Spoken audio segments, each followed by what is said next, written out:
Por razones legales, les recordamos que las opiniones expresadas en este programa son responsabilidad de quien las emite. Cada vez que me manipulaba, llegaba un regalo, llegaba una vacaciones, llegaba un viaje, siempre trataba de justificarlo. Las mujeres grandes de la familia te decían que parte de la mujer que se casaba era aguantar el maltrato. Ahí empezó la manipulación fuerte de mi hijo. El control era de hacer muchas llamadas al día. Ya no hay nada que hacer. Le decía, tu mamá me dejó, tu mamá quiere el dinero. Manipulaba mucho la información a mi niño. ¿Qué pasó? La interferencia parental nunca paró. Fue un momento de gran sufrimiento. De esos depredadores sociales, nunca una mujer va a estar libre.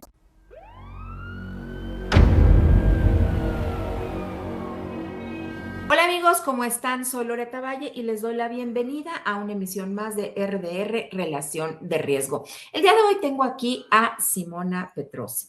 Ella es una mujer italiana, fuerte, resiliente, hecha para adelante, que vivió obviamente una relación de riesgo y hoy les aseguro que ella va a ser una fuente de inspiración para muchísimas personas. Simona, ¿cómo estás? Bienvenida. Muy bien, gracias por la invitación. Al contrario, gracias a ti. Simona, bueno, pues te voy a hacer la pregunta que le hago a todas las personas que vienen aquí. Hoy, ¿cómo le vamos a decir al depredador social? Bueno, el depredador social, ¿Cómo le como vamos a llamar hoy? César, Ok, César, muy bien. Hoy vamos a pues platicar de César. Cuéntame, por favor, cómo conociste a César, cuántos años tenías tú, cuántos años tenía él, por qué te enamoraste de él. bueno, yo era muy joven, yo tenía 18 años y bueno, después de haber leído tu libro, yo siempre digo, si hubiera leído tu libro a esa edad, en aquella época, seguramente no iba a entrar en una relación de riesgo. Entonces, yo creo que de verdad, en aquella época ninguno hablaba de relaciones de riesgo, de narcisismo, no se conocía ese tema y por eso que, como digo, siempre caí en la trampa y lo conocí, él tenía 10 años más que yo y claro, al comienzo me hizo la clásica estrategia que hacen en inglés le dice love bombing, entonces me llenaba de flores, de regalos, todos los deseos era realidad y un hombre que era mayor que yo, claramente sabía cómo el mundo giraba y entonces sabía también cómo portarse para impresionarme. Y así fue y tuvimos una relación de novios. Claro que para mí era mi primer hombre, entonces puedo decir que no conocía tanto los hombres, tampoco las relaciones de riesgo que, vuelvo a repetir, no se hablaba en aquella época de ese tema. Entonces las muchachas jóvenes eran muy así perdidas con las relaciones porque no se daban cuenta de la forma de violencia que vivían, que era muy sutil, que a veces no era tan visible, pero había. Y Claro. entonces tuvimos 10 años en noviados y antes de casarnos. ¿Qué sucedía en el noviazgo? ¿Cómo era la manipulación, el abuso? ¿Qué te hacían? Bueno, realmente yo ahora, después de tantos años, me doy cuenta de las diferentes formas de violencia que yo viví. Por ejemplo, él trataba de alejarme de todas mis amistades, entonces no le gustaba que yo salía mucho con mis amigas. Bueno, yo podía salir, pero siempre tenía algo que decir. O, por ejemplo, no trató de alejarme también de las relaciones de familia. Eso es lo clásico que hacen todos, te alejan de tus relaciones estables, de la gente que te puede despertar en un cierto sentido. Entonces, y otra forma de violencia era siempre, yo me di cuenta durante el noviazgo que él tenía un problema en gestionar la ira. Siempre cuando salíamos, cuando íbamos a algún lugar de vacaciones, siempre yo estaba con la tensión que podía pasar algo. Entonces, que podía pasar algo en el sentido que una reacción, pelear con alguien que era un mozo de un hotel, de un restaurante o un vecino de casa. Yo me di cuenta que yo era la que siempre calmaba las situaciones y recuperaba las situaciones que él causaba, las situaciones y también las peleas. Yo tenía una función de calmar los ánimos de toda la gente que estaba alrededor y sobre todo el ánimo de él. Y siempre como piensan las mujeres, yo lo voy a cambiar, yo lo voy a calmar, yo tengo capacidad para calmarlo, para cambiarlo. Y eso fue mi error. Pero al comienzo la manipulación realmente fue muy sutil y, y cada vez que me manipulaba, llegaba un regalo, llegaba una vacaciones, llegaba un viaje, entonces ahí uno no se da cuenta de la manipulación, porque siempre hay un regalo atrás o algo que te hace olvidar el sufrimiento del día anterior. Claro. A ver, ¿nos puedes poner ejemplos? Porque digo, con los, en México decimos meseros, allá dicen mozos, pero, por ejemplo, estabas en un restaurante y no le llegaba a la mejor la comida como él la había pedido, y entonces armaba un escándalo, tú te avergonzabas, ¿no? A ti te daba como pena la Exactamente. situación y demás, y entonces tú calmabas, como dices tú, como que regulabas las cosas, y no, mira, mi amor, y esto. Eso es esa como que está muy clara, pero ¿qué otras cosas te hacía? Porque me encantaría que todas las personas que te están viendo puedan distinguir en dónde hay abuso, ¿no? Claro, sí, eso fue exactamente lo que decíamos, que siempre buscaba una ocasión de pelear. Eso fue lo primero. Otra cosa, otra forma de manipulación y de violencia, permíteme decir, de violencia, era que, por ejemplo, yo tenía mucho miedo que corría con el carro, no me gustaba que iba corriendo con el carro y él corría de propósito. Y más yo le decía que me daba miedo, que me asustaba ese comportamiento y más corría. Entonces lo encontraba como una forma de violencia bien fuerte. Muchas veces yo le dije, mira, párate por favor, me voy a bajar del carro porque yo tengo miedo que va a pasar algo. Y él seguía corriendo, no te preocupes, ya decido yo, gritando. Y entonces eso del carro era una forma muy fea que tenía que me daba mucho susto. Otra forma, cuando, por ejemplo, se enojaba con alguien, eso pasaba mucho cuando nos casamos, tenía huecos en las puertas porque le daba como o rompía los objetos, el que en inglés se llama acting out. Romper también los objetos era una cosa muy común, teléfonos, puertas, agarraba las cosas en la mano y las tiraba, y eso también para hacerme asustar y para darme miedo.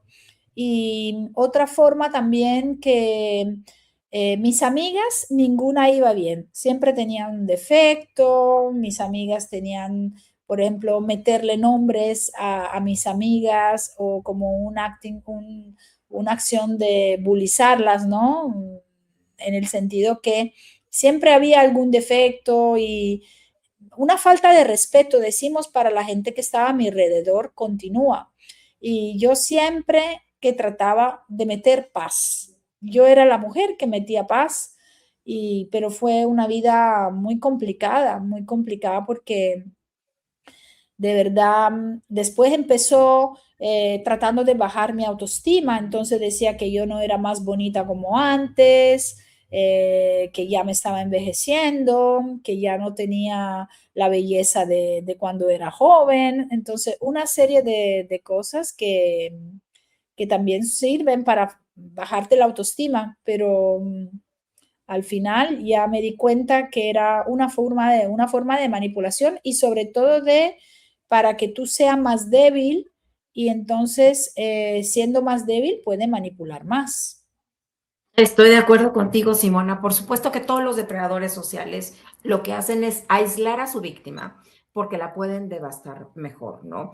Y tienen que quebrantar su voluntad, tienen que erosionar su autoestima y tienen que desestabilizar su psique.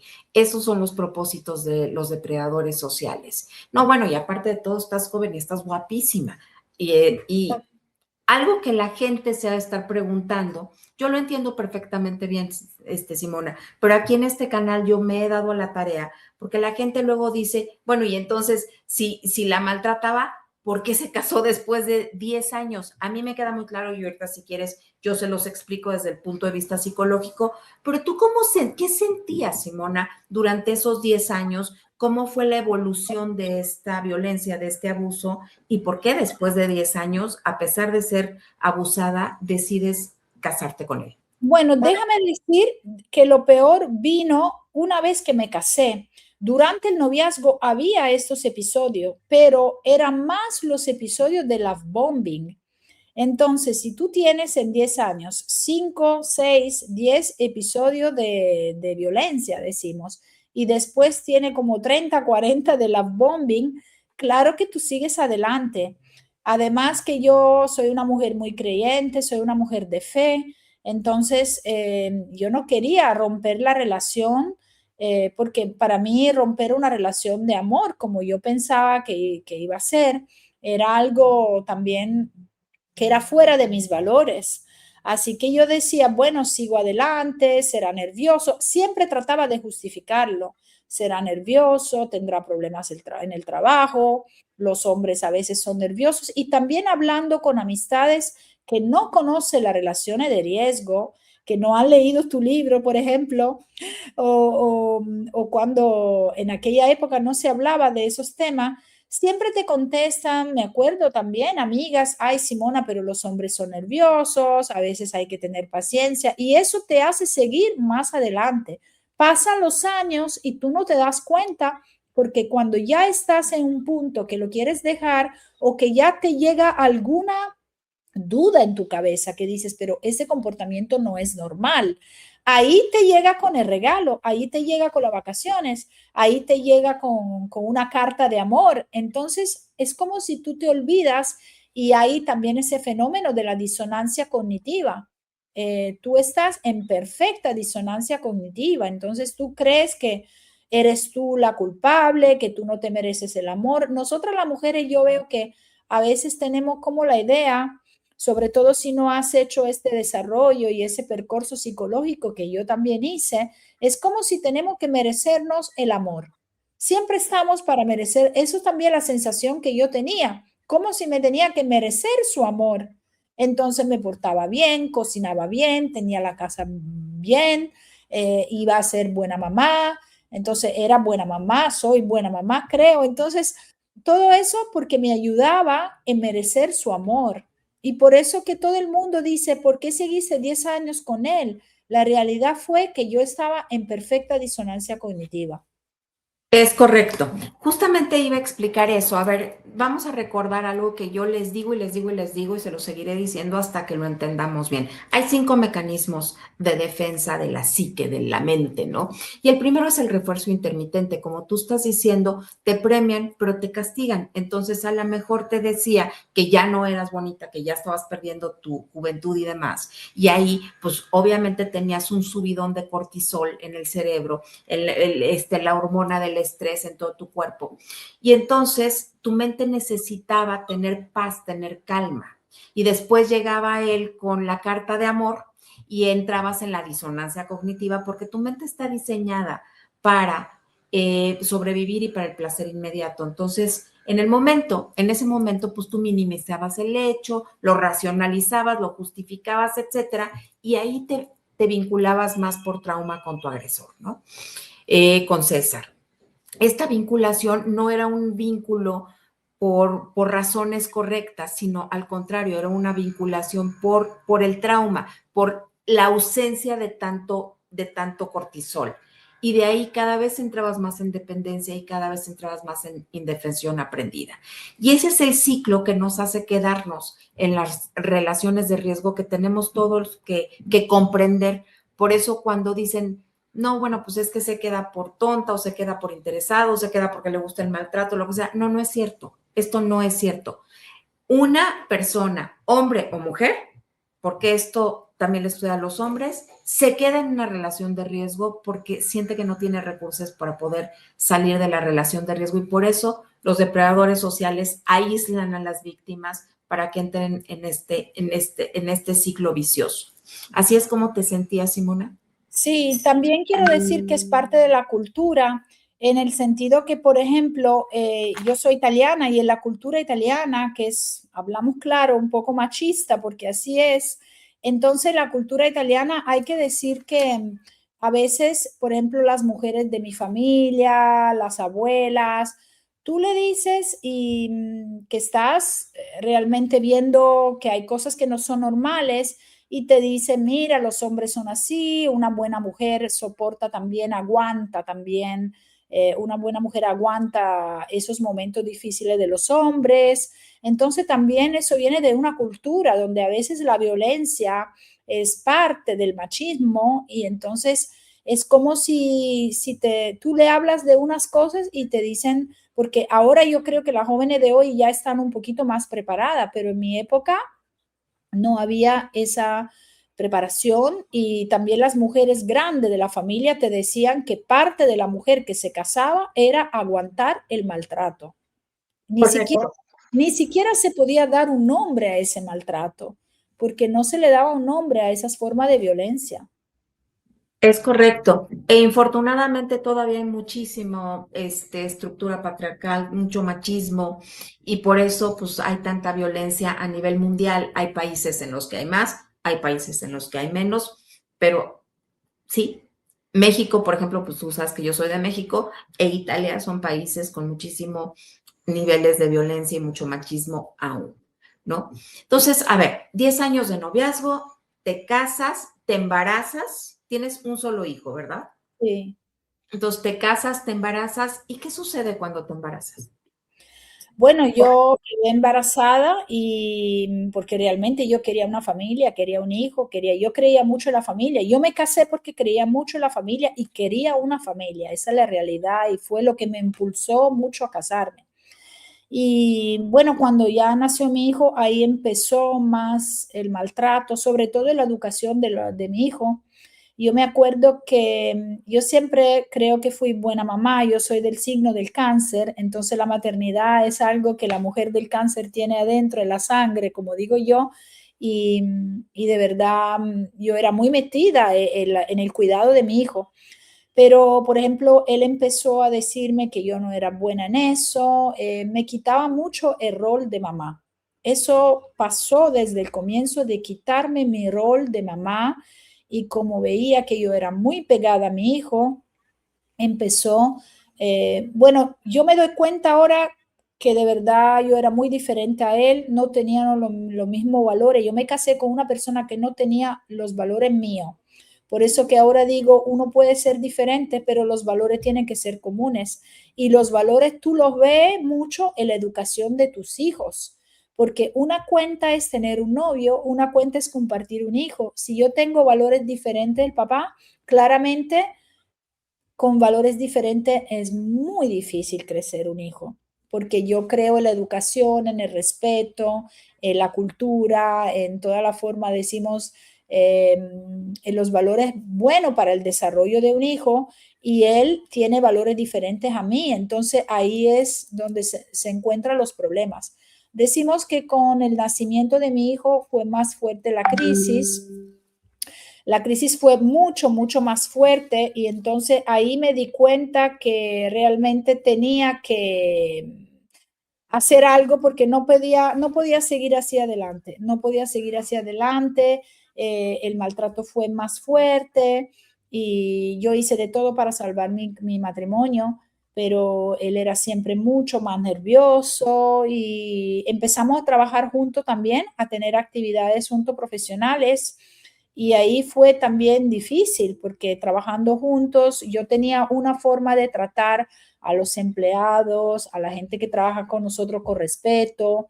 Él tenía otra forma de tratamiento y ahí fue el problema. Pero cuando una cosa muy importante que quiero decir, también para todas las mujeres que me escuchan, que la violencia vicaria, que es lo que yo me considero víctima de violencia vicaria, que es la violencia que sigue utilizando el hijo, los hijos, para golpear más las mujeres, esa forma de violencia empieza mucho antes.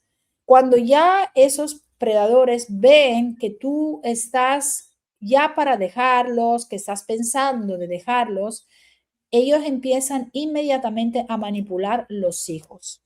Esto, Claro. para mí, esta es la cosa más tremenda.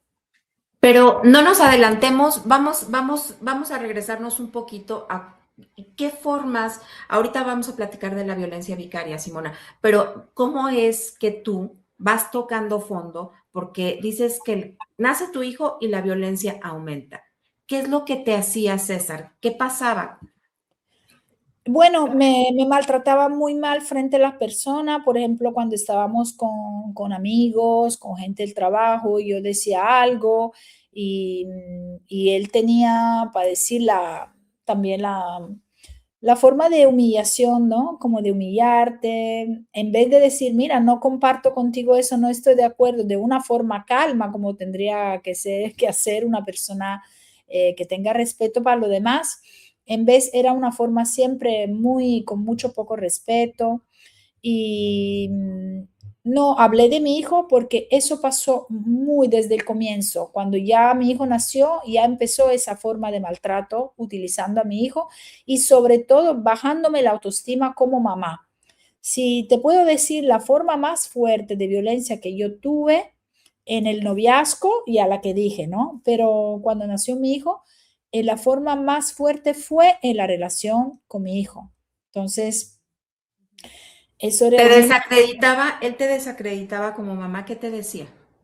Bueno, por ejemplo, yo hacía para lavarlo, yo hacía cosas de mamá, cocinándole, preparándole comida, comprándole vestidos y había una forma sutil de bajar mi autoestima en todo. Entonces, no, deja que lo lave yo, que le haga el baño yo, deja que yo le haga eso, deja que yo lo lleve donde el doctor, quitándome el rol, que ese rol primario que nosotras las mujeres tenemos, me lo quería quitar siempre. No podía liberamente crecer y cuidar a mi hijo, porque siempre había como una presencia fuerte en todo lo que yo hacía y que se quería sustituir a mi rol. No era un trabajo juntos, mamá y papá, era un trabajo donde primariamente se quería, decimos, quitar la parte maternal más tierna de la relación con un hijo. A veces he pensado, no, no sé si es una cuestión de celo, ¿no? A veces pasa también en la cuestión de celo, porque dicen que los hijos toman mucha atención, entonces es como si los maridos se sienten, pero yo no creo que sea eso, yo creo que ya como viendo que estaba empezando la crisis, porque yo me casé con él, pero ya tenía en la cabeza, ya me di cuenta que no era la persona para mí. Entonces, cuando él se dio cuenta que yo quería dejarlo, ahí empezó la manipulación fuerte de mi hijo. Okay. Y tú, o sea, ¿cuánto tiempo estuviste tú con César ya teniendo a tu hijo? ¿Cuánto tiempo duró el matrimonio? 5 años.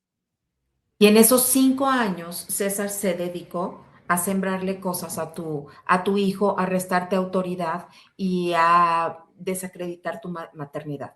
Sí, exactamente. Y otra forma de maltrato es que cuando un niño, aunque sea muy pequeño, porque estamos hablando de un niño que tiene 1 año, por ejemplo, y que ve que no hay respeto de parte del padre, claramente el hijo va creciendo viendo una imagen masculina que no está bien. Parece que los niños no notan las cosas, pero los niños notan las cosas desde chiquitico. Entonces, también esa es una forma de maltrato, humillar la mamá frente a los niños es una cosa que le queda en mente muy fuerte a los hijos. Entonces, una forma de violencia indirecta que yo viví desde el comienzo. Claro. Sí, por supuesto. A ver, los niños, las niñas, replican lo que ven, porque así es como aprenden que uno se debe de relacionar, ¿no? En la vida con todo, con las otras personas, con la mamá, con la comida, con lo que sea. Entonces, pues, si tu hijo veía que César te maltrataba, te faltaba el respeto, te humillaba, etcétera, pues lo normalizó. Sí, yo quiero decir que, por ejemplo, en mi caso, quiero decir algo, en mi caso, no, porque hay muchas relaciones con narcisistas o relaciones, decimos que yo vi de mujeres con depredadores, con maltratadores, que por ejemplo son celosos. Él no tenía esa forma de celo como yo me vestía. No siempre el maltratador, el depredador es celoso. Hay otras señales de alarma, según mi opinión, pero por ejemplo, en mi caso, él no era celoso de cómo yo me vestía, si yo me ponía una minifalda o una cosa más escotada. Yo no tenía ese tipo de problema con él. No era celoso de mi apariencia física o de cómo yo iba, tenía otra forma de maltrato. Sí, efectivamente, digo, todos los seres humanos somos diferentes y el maltrato tiene muchas caras y no necesariamente tiene que haber estos celos o este control de cómo te vistes, ¿no? Pero a ti te controlaba de otras maneras. Sí. Bueno, también me sale porque más que más vamos adelante, más a veces me salen, me acuerdo, ¿no? Porque es como si el cerebro a veces trata de quitar tanto recuerdo, pero ahora que estamos hablando ya me vienen algunos episodios, por ejemplo, el control era de hacer muchas llamadas al día, pero no por celo, yo no creo que era por celo, sino por control, no perder el control. Entonces yo me acuerdo muchas llamadas al día, dónde estaba, qué estaba haciendo, eh, porque él sabía que él era muy consciente y él sabía que yo era una persona seria y fiel. Entonces yo creo que más lo hacía para no quitar el control. Entonces, saber que tienes a alguien siempre las 24 horas que está controlándote tu vida, porque tiene más miedo. El celo era, no era celo, yo creo que era más el miedo que alguien me podía despertar de esa manipulación. Claro, justamente, a ver, es que si tu mamá, tu prima, tu amiga te dicen, oye, cuidado, mira, esto no es normal, oye, yo veo que te está faltando al respeto, oye, estás cambiando, oye, ¿por qué dejaste de trabajar? Oye, ¿por qué ya no te vistes o te maquillas o lo que sea, ¿no? De tal o de cual manera, las otras personas te van abriendo los ojos. Entonces, por eso, insisto, el depredador social te tiene que aislar, porque entonces es muchísimo más fácil fragmentar tu ser cuando tú no tienes una red de apoyo. Exactamente, exactamente. Comparto mucho lo que está diciendo. Entonces tú te sentías aislada, te sentías minimizada, humillada, fragmentada. Bueno, sí, también eso lo veía mucho porque mientras tanto yo era una mujer, yo estaba creciendo mucho como mujer a nivel profesional. Yo trabajé muchos años en la televisión, después de la televisión abrí mi propia empresa, tenía muchos roles también institucionales en mi país, roles de nivel. Entonces había como una luz en mi cabeza un día, me acuerdo, yo dije, ¿cómo es posible que a mí afuera de casa la gente me respeta? Yo tengo roles, yo tengo, decimos, mucha estima de las personas a mi alrededor, pero en casa no tengo ese resultado, no tengo esa estima, no tengo... Entonces hay algo que no me, hay algo como se dice que no era coherente, porque yo decía, afuera la gente me estima, tengo buenas amistades, tengo roles importantes en la sociedad, en el mundo empresarial, pero a casa no tengo nada de eso. Entonces ahí algo empezó como un fuego chiquitico, como una luz chiquitica empezó pues, en mi vida, a hacerme entender que algo no estaba bien y que tenía que tomar alguna decisión. Y fíjate que tú tienes la fortuna de que, como lo dices, o sea, tú trabajabas y tenías de dónde hacer una comparación con otras personas, pero ¿cuántas mujeres no hay que se dedican a las labores del hogar, son amas de casa? Y es muy loable, ¿eh? O sea, nada de malo tiene, pero no tienen este punto de comparación que tú sí tenías. Sí. Y allá en Italia, ¿tú por qué dejaste lo de la televisión? ¿Lo dejaste porque tú quisiste o porque César te empujó a dejar la televisión? No, no puedo decir que él me empujó a dejar la televisión. Yo lo dejé por otro motivo, porque el mundo de la televisión es un mundo muy particular, es un mundo complicado. Y entonces de ahí decidí de abrirme mi propia empresa, me gradué de la universidad, empezó mi desarrollo profesional. Pero no puedo decir que él fue celoso de mi carrera televisiva, no fue eso el motivo. Ok. Seguramente, seguramente, porque yo veo que también ese tipo de depredador social, y creo que me lo puedes confirmar, También quiere mucho tener al lado una mujer que sea una mujer con capacidad, una mujer que ellos casi siempre buscan una mujer culta, una mujer bien educada, entonces como un trofeo, ¿no? Y eso también pasa mucho. No todos, dependiendo. Depende del espectro y de la tipología, porque Claro, dentro de por ejemplo, si hablamos de narcisistas, hay tipologías, o sea, hay clasificaciones y hay espectro, o sea, niveles, digamos, ¿no? Entonces, un narcisista maligno no le importa tanto tener a la esposa trofeo. Al grandioso sí. Al grandioso quiere la esposa trofeo, quiere la más guapa, la más inteligente, la más educada, culta, etcétera. Ese sí. Pero, ojo, siempre y cuando no se sienta él opacado. Porque si siente que la mujer es más inteligente o que profesionalmente ya le está ganando, ya lo está rebasando, entonces ya no le gusta. Y ahí ya la empieza como a someter y a bajar.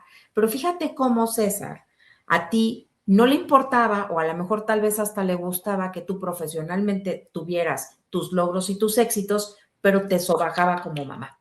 O sea, de este lado a lo mejor te aplaudía y se sentía orgulloso, entre comillas, pero por este lado tenía que fragmentarte, ¿no? A exactamente. fuerza. Pero no quiero que la gente se quede con la idea de que todos los depredadores sociales quieren a la esposa trofeo, porque no, en ese aspecto.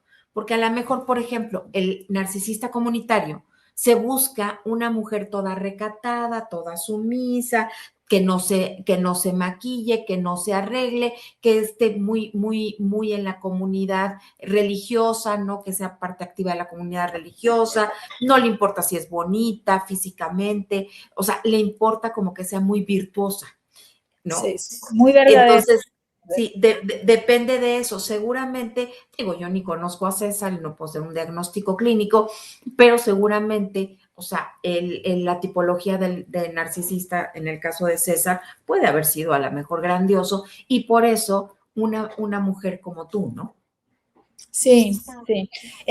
Bueno, mi abogada dijo un día que a veces estos hombres son como un ascensor social y un ascensor social en el sentido que te utilizan también para subir en la sociedad, porque él tenía un nivel diferente a mí, un nivel de educación, un nivel social diferente. Entonces sí, también eso pasó.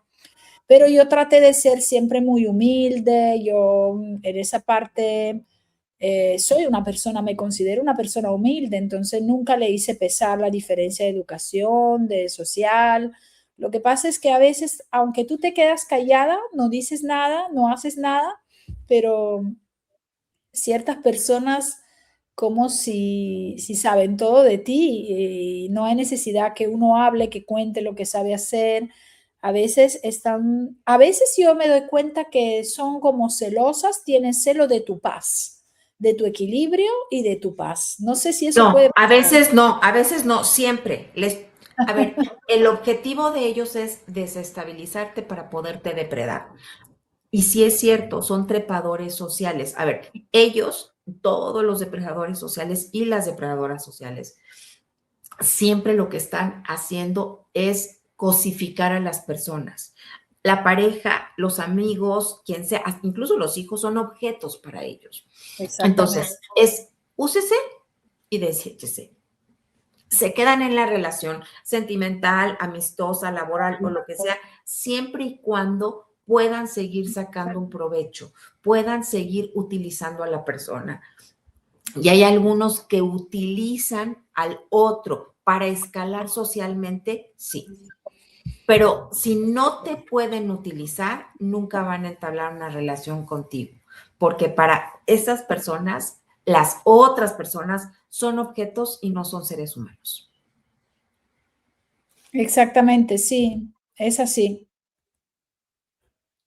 Bueno, y entonces, transcurre este tiempo, tú empiezas a tocar fondo en la relación, Simona. Y cómo es que, o sea, ¿qué es lo que sucede para que tú digas, hasta aquí llegué y ya me quiero ir de la relación?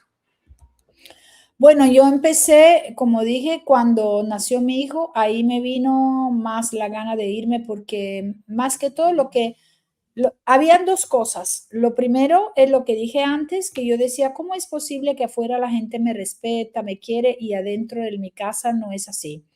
Y la segunda cosa que me motivó mucho es que no quería que mi hijo tuviera un ejemplo de masculinidad y de tratamiento de la mujer así como lo tenía. Esas fueron las dos cosas que me hicieron tomar la decisión de ir donde el abogado y de irme y de pedir la separación.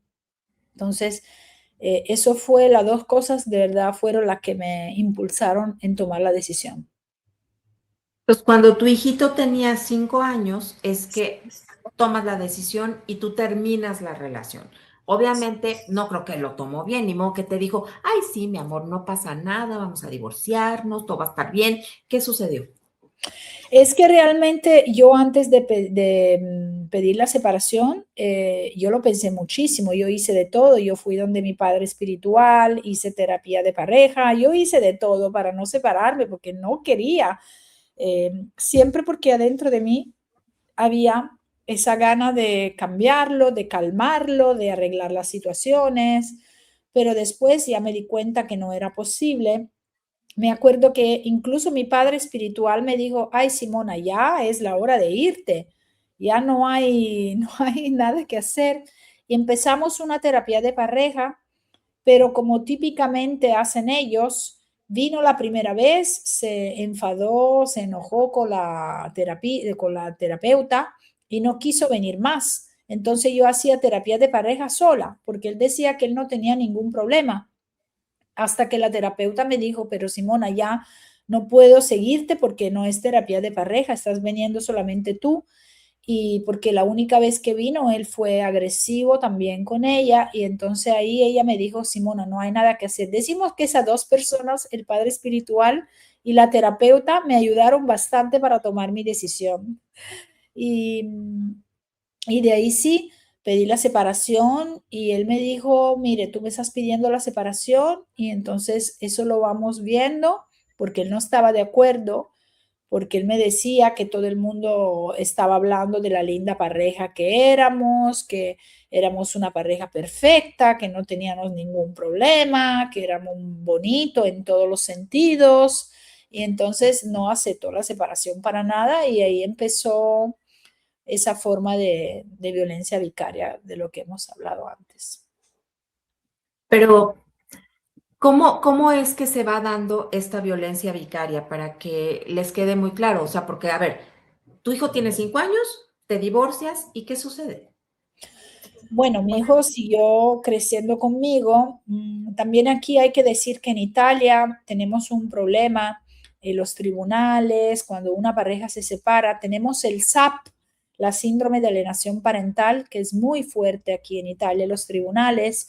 Entonces, cuando una mamá se separa, sobre todo cuando hay casos de violencia, o de padres violentos, así, la violencia no viene considerada y entonces por culpa del SAP, que creo que en México también es bastante fuerte, en muchos países latinoamericanos es muy fuerte, tratan siempre de defender al hombre, al papá, aunque sea el papá más peligroso, más problemático, y tratan de como decir, de disminuir la importancia de la mamá, dándole en vez importancia al padre, aunque sea que el padre no es funcional, no es un padre que le puede hacer bien a un hijo. Eso pasa porque hay una ideología muy fuerte, lo del SAP, que es también algo que yo viví, en el sentido que una mujer que denuncia la violencia o que decide de separarse por este maltrato, siempre dicen, porque el SAP fue inventado para defender a los hombres violentos. Entonces, ¿cómo se defiende a los hombres violentos? Se defiende diciendo que la mamá se ha inventado todo, que lo que dice la mamá no es verdad y que solamente la mamá lo dice porque quiere alejar el hijo de un padre. En vez no es así.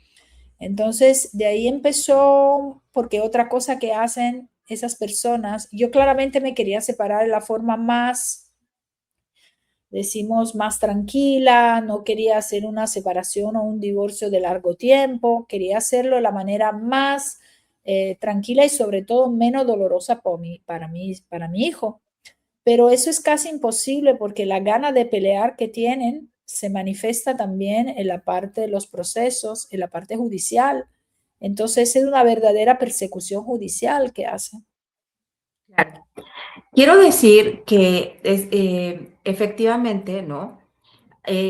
Primero que nada, el SAP es síndrome de alienación parental, ¿no? Que es cuando eh, un papá o una mamá le siembran ideas a los hijos, los manipulan y los ponen en contra de la mamá o del papá, ¿no? Con el fin, con la finalidad de lograr un objetivo, ya sea castigar a la mamá o al papá o algún objetivo económico, etcétera, sin importar el bienestar superior del menor, ¿no? Ese es el síndrome de alienación parental y que sí ha habido como muchísima confusión y hay mucha controversia con este síndrome de alienación parental, y ahora lo que se le llama es interferencia parental, ¿no? Porque desde mi punto de vista, como hay buenos papás y hay buenas mamás, ¿no? Y hay malos papás o progenitores y malas mamás o progenitoras. O sea, creo que hay los dos lados de la moneda, ¿no? Pero sí es cierto que en casos como el tuyo, Simona, ¿no? El depredador social se agarra de este SAP, de este síndrome de alienación parental, como para poderse refugiar, resguardar, y entonces las autoridades, infortunadamente, ceden muchos derechos a progenitores que son violentos, que son abusivos. Y por eso justamente surge el término de violencia vicaria, creado por la psicóloga Sonia Baccaro, que es española, y que ella ve este fenómeno que tú estás explicando, en el cual hay padres violentos, porque no todo es violencia vicaria, ¿eh? No todo, porque cuando todo es algo, pues ya nada es violencia vicaria, ¿no? Entonces, aquí tiene que ser un progenitor violento que la madre anuncia su salida y dice, ya no puedo seguir en esta relación porque estoy siendo violentada, estoy siendo abusada. Y entonces el progenitor, como ve que ya no puede seguir controlando y manipulando a la madre, utiliza al hijo o a los hijos para poder castigar a la mujer y hacerla Exactamente. sufrir, ¿no? Eso es la violencia vicaria, que utilizan, cosifican al hijo y lo usan como una arma en contra de la mujer que fue violentada dentro del matrimonio y que dice, ya me voy. Entonces, ¿cómo se empieza en tu caso, Simona, a dar esta violencia vicaria? ¿Qué es lo que hace César y cómo empieza a sembrarle estas ideas y este odio? Porque eso es lo que hace un agresor vicario, ¿no? O sea, le siembra odio al hijo para separarlo de la mamá. ¿Qué empieza a hacer? Sí, hay que decir que yo, por ejemplo, al comienzo, yo pensaba, como yo no era tan formada, no era tan preparada sobre el tema, después empecé a leer, a estudiar y a ser activista en esos temas, pero yo pensaba de ser víctima de alienación parental, de SAP. Yo no era víctima de SAP, porque la SAP no existe. Yo era víctima de violencia vicaria, porque la violencia vicaria está siempre actuada del violento, mientras el SAP dicen que es la mamá víctima que hace violencia para no hacerle ver el papá.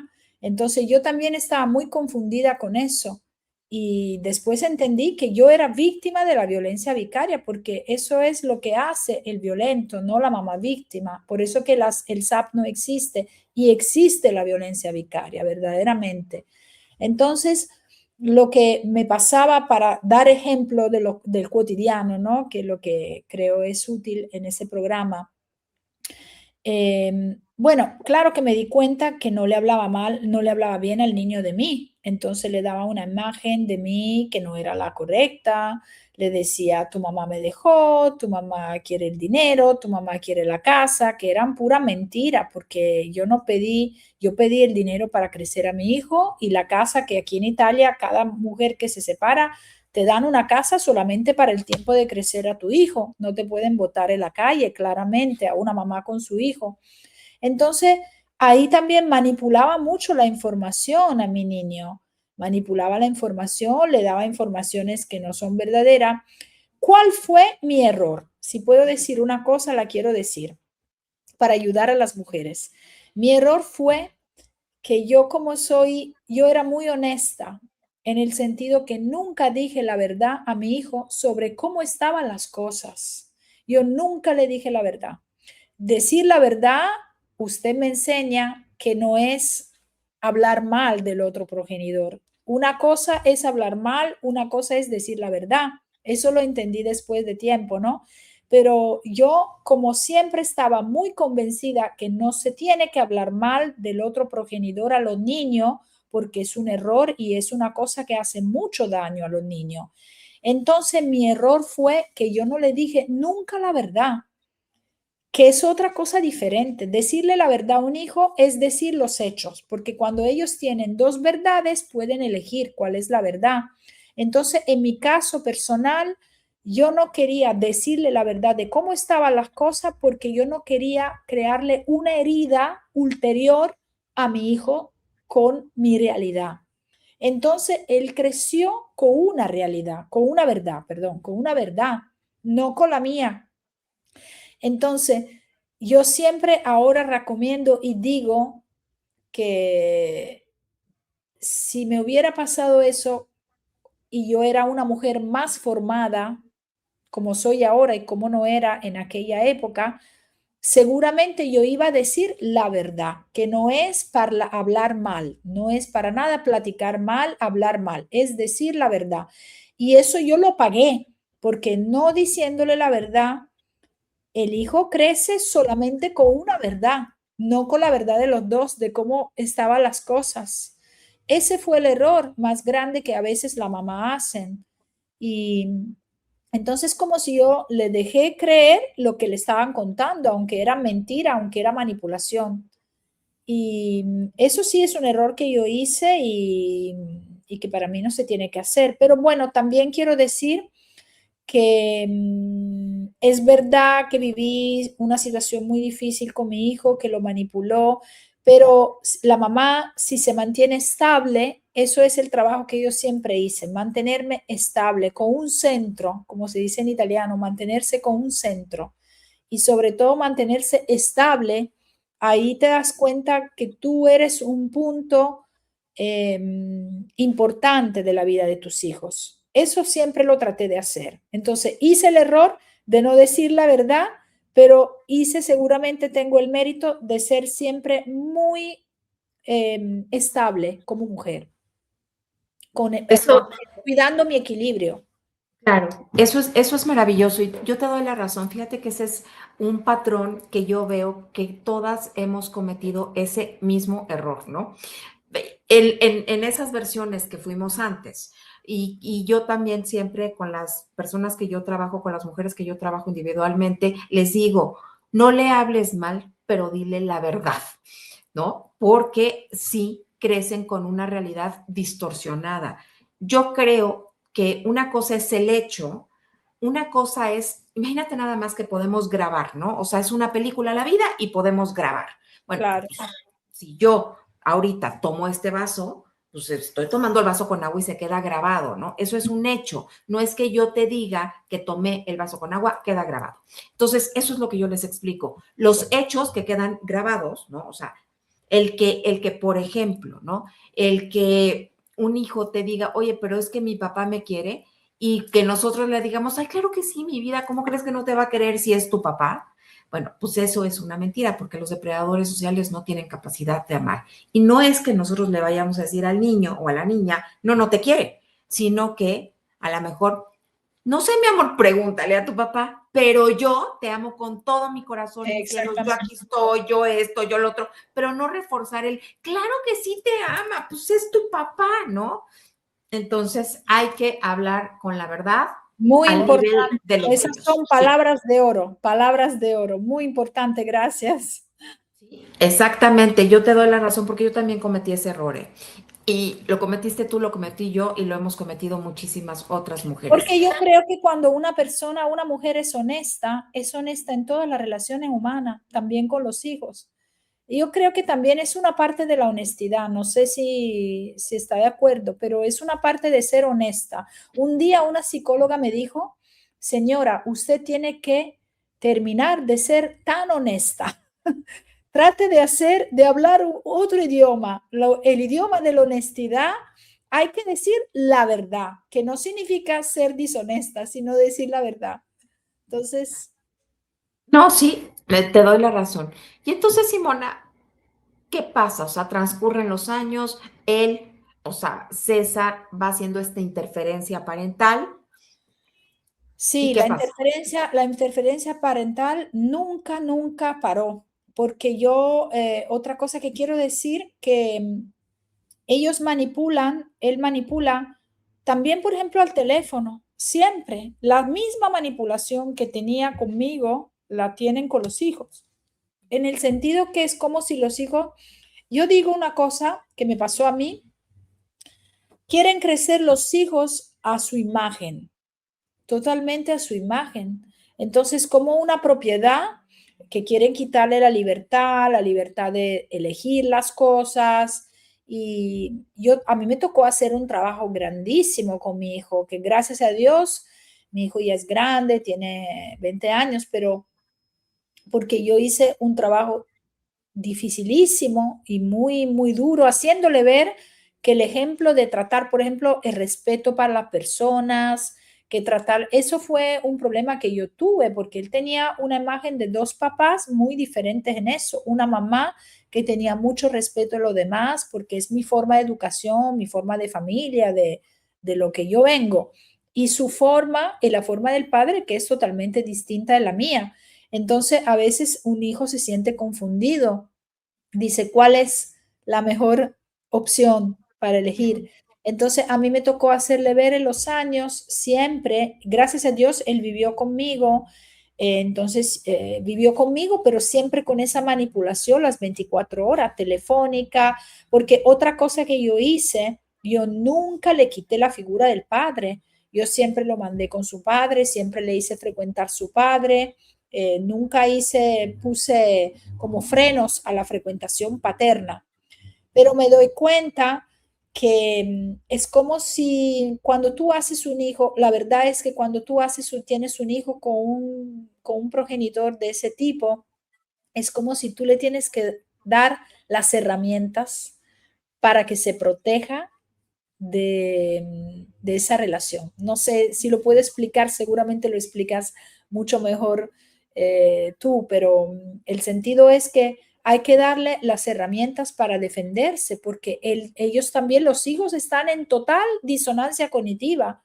no entienden nada de lo que le está pasando. Y nosotros, la mamá, eso lo que yo traté de hacer siempre, de darle las herramientas para protegerse, pero el tema es que la verdad de él era tan fuerte que fue muy difícil para mí, muy.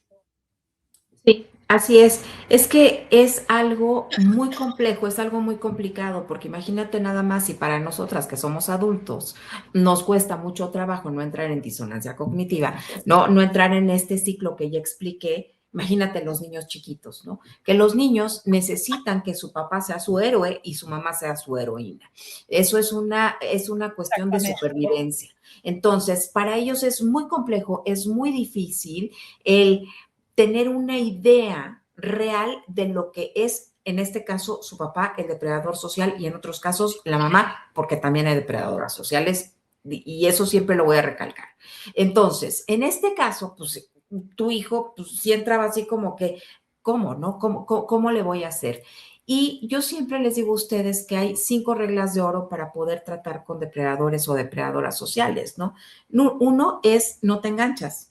2, no explicas. 3, no justificas. 4, no te lo tomas personal. 5, eliminas tu nivel de expectativas. Pero esto, ¿cómo se lo explicas a un niño, no? ¿Cómo le explicas lo que es la manipulación? ¿Cómo le explicas que puede haber un ser tan oscuro que le dice papá, en este caso, que no le importa su bienestar, no le importa destruir su mundo emocional, mental y físico, porque también merman la salud física, con tal de seguirte depredando a ti en este caso, a la mamá, ¿no? Entonces, es una situación muy compleja. Qué bueno que le diste herramientas a tu hijo, ¿no? Pero sí, las mamás tienen que, yo siempre les digo, vayan a terapia, vayan, o a los papás, ¿no? Vayan a terapia para que un profesional de la salud les diga cómo ir llevando la situación de tal manera que el hijo o la hija que tiene que seguir, pues, ni modo, conviviendo con él o la depredadora social, pueda salir menos dañado, porque siempre va a salir dañado, ¿no? Y hay algo que pues es muy controversial, pero yo creo que cuando el papá es un depredador social o la mamá es una depredadora social, sí debería de no tener contacto con esa figura que lo único que está haciendo es fragmentar su ser. Estoy muy de acuerdo. El único que podemos hacer, nosotros decimos los progenitores sanos, es dar el buen ejemplo, tratar de dar el buen ejemplo y de cómo se trata a las personas, de cómo se trata a la gente. Pero sí, bueno, no quiero entrar en todo el activismo que yo hago sobre ese tema, porque no es el tema de hoy, pero puedo decir de mi parte, de mi experiencia, que yo no me puedo explicar cómo no se entiende que un hombre que te ha manipulado a ti por tantos años en diferentes formas de violencia económica, yo también viví violencia económica, porque cuando me separé, claramente esa clase de hombre no te pagan lo que tienen que pagar, entonces yo trabajé muchísimo, yo trabajé durísimo para lograr y para salir adelante, para mantener a mi hijo, para mi desarrollo profesional. Yo creo que me acuerdo de años de trabajo noche y día, noche y día. Entonces yo viví casi toda la forma de violencia económica, vicaria, asistida, psicológica. Y Claro. entonces me pregunto cómo no se entiende que un hombre que te ha tenido que ha tenido tantas formas de violencia contigo, no lo va a tener con los hijos. Es imposible que no lo haga con los hijos, imposible. Y la principal razón es porque no saben amar, nada más utilizan, ¿no?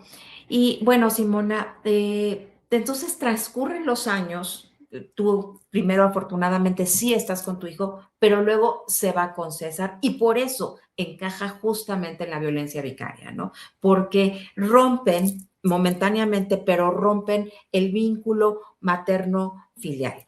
Entonces, porque esa es otra característica, otro punto que se tiene que dar para que sí se considere como violencia vicaria.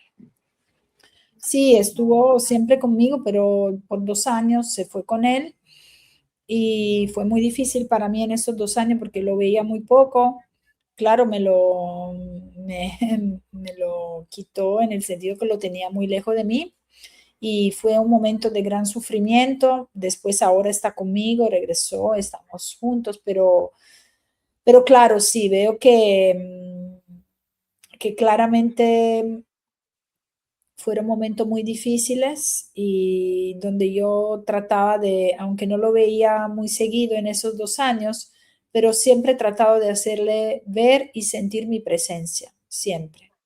Porque si yo me iba a alejar más, entonces, aunque no tenía la posibilidad de verlo, pero le mandaba siempre mensaje, informaciones que yo estaba, que para no, para que la relación no iba a ser débil entre nosotros. La verdad, voy a decir una cosa más fuerte, pero yo creo que de esos depredadores sociales nunca una mujer va a estar libre, aunque los hijos están grandes. Es como si tienen una obsesión para nuestras figuras. Efectivamente, fíjate que yo también siempre con las mujeres que trabajo les digo, infortunadamente nada más hay dos maneras de librarte del depredador social o a los hombres de la depredadora social, ¿eh?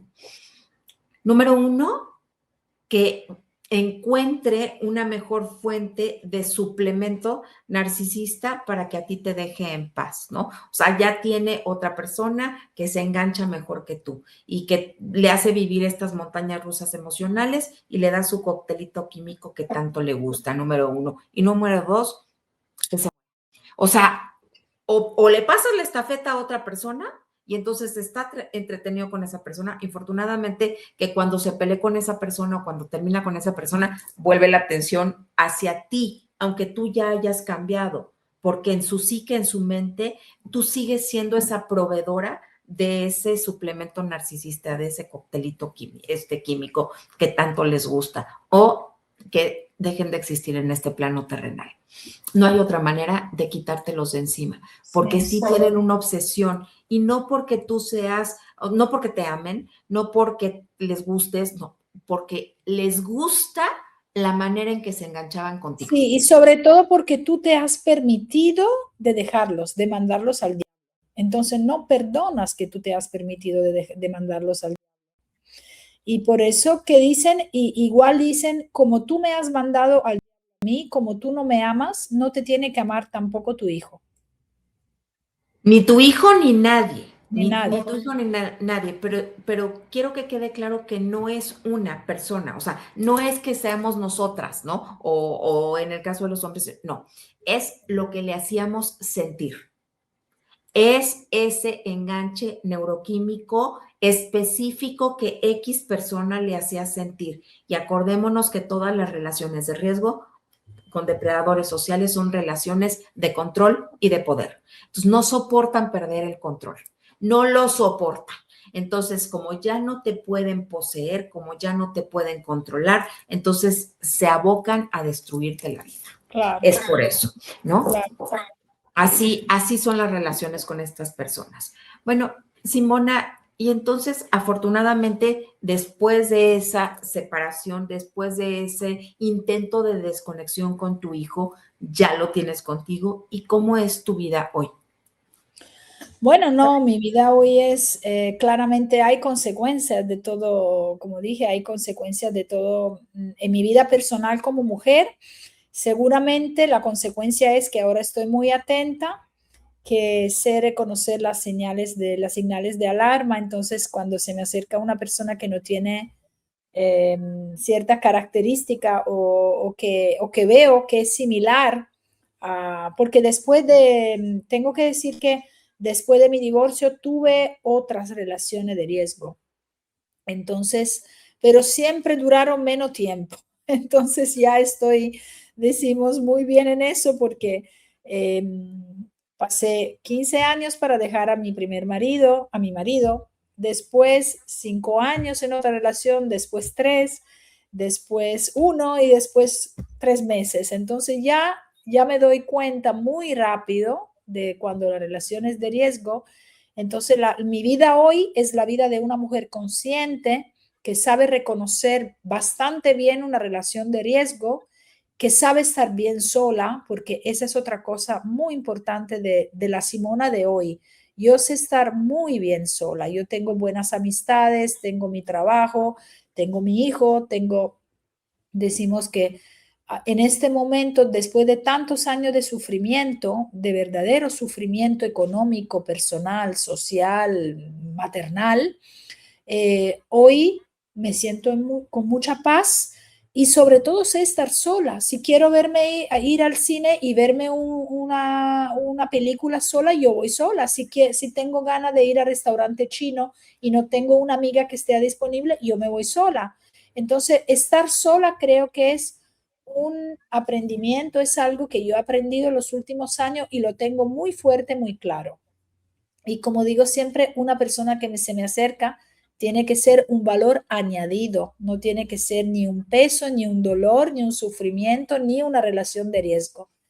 Y, y bueno, mi hijo tiene muchos valores buenos, entonces significa que tiene una parte mía importante también y espero que vaya creciendo y también teniendo sus herramientas para defenderse también de cosas que ha vivido complicadas. Y sobre todo siempre lo que le digo, que sea un hombre que tenga respeto para su novia, para su mujer. Yo, el trabajo que estoy haciendo mucho con él es tratar que sea un hombre con respeto y que respete todo a la familia, a su esposa, a sus hijos. Y bueno, ojalá que Dios me ayude a que sea así. Así será, vas a ver que sí, porque tiene un extraordinario ejemplo y además estás haciendo tú un trabajo extraordinario con muchísimas otras mujeres. ¿Eh? Esa es Simona, una terapia para mí. Esa es mi terapia. Ayudar a las otras mujeres es una terapia.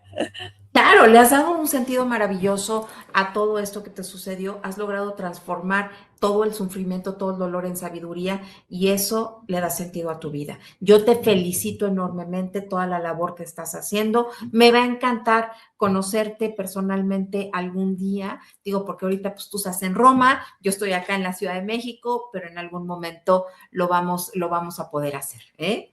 Ya verás. Seguramente. Mucho gusto. Simona, ¿algún mensaje que quieras dar para las personas acá que nos están viendo? Ay, sí, tengo un mensaje bien claro. Primero, que las chicas ya creo de 12, 13 años tendría que leer tu libro. Eso lo digo bien claro, lo puse también en mis redes sociales, en todo, porque yo creo que si ahora empiezan, por lo menos aquí en Italia, no sé en México, pero aquí empiezan con las relaciones muy temprano, a los 12, 13 años ya empiezan a tener relaciones. Entonces, leer tu libro, si fuera para mí, creo que las escuelas tendrían que hacerle leer los libros, este libro a la niña, porque así fue para mí. Entonces, dos mensajes quiero dar: que lean tu libro lo más temprano posible, cuando ya empiezan a tener relaciones, porque eso puede salvar muchas vidas, muchas vidas. Y el otro mensaje que quiero decir: cuando tú te novias con alguien, cuando tienes un novio o te casas con alguien, siempre míralo como padre, porque ese es un error que se hace mucho. Uno dice, ok, estamos bien como pareja, me llevo bien con él, pero ¿cómo sería como padre? Yo nunca me interrogué, nunca me pregunté cómo iba a ser como padre. No me hice esa pregunta. Entonces, es una pregunta que tenemos que hacernos siempre. Imagínate ese hombre como padre. Maravilloso consejo, me encanta porque como tú bien dices, no creo que hubieras elegido una persona iracunda, ¿no? Que se salía de control manejando con el mesero, etcétera, como papá de tus hijos. Muy buena pregunta. Simona, te agradezco infinitamente que hayas estado el día de hoy acá con nosotros. Te reitero, aquí en México te esperamos con los brazos abiertos y espero conocerte pronto y que sigas haciendo esta labor de activismo que estás haciendo y que lo haces tan bien. Así es que gracias infinitas. Muchas gracias a tu programa y sobre todo a ti, que igual con el mismo activismo ayudas a tantas mujeres. Sigamos adelante. Y a ustedes en casa les agradezco su preferencia, les agradezco haber estado el día de hoy aquí con nosotros y recuerden lo que siempre les digo, no normalices la violencia porque la violencia no es normal y lo que no se habla es porque no existe y las relaciones de riesgo sí existen. Soy Loreta Valle y nos vemos a la próxima. Gracias.